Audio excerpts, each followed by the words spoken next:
talked to soldiers who told me that they felt that doctors were throwing bags of pills at them. I talked to doctors who basically said they had soldiers lined up outside their offices, and they really only had an RVU of about 20 minutes to spend with each one of them. And at first I didn't believe it, but then I came to understand that it was true. Like a dummy, I thought back then the drugs that we were going ahead and prescribing those soldiers were all drugs that had been developed for the treatment of post-traumatic stress and traumatic brain injury. In my new job, I found out that that's not necessarily the case. In fact, it isn't the case at all.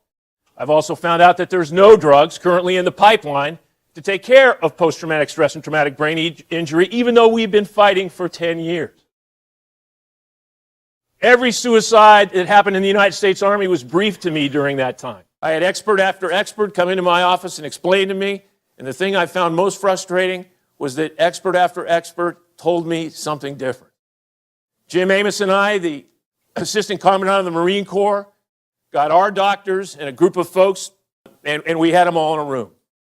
For 3.5 hours, they explained and argued back and forth. Jim and I got so mad, we jumped up out of our seats and said, enough is enough. They could not agree. I had 15 of the finest minds in there, and I got 16 different answers. It was the most frustrating thing I had ever done.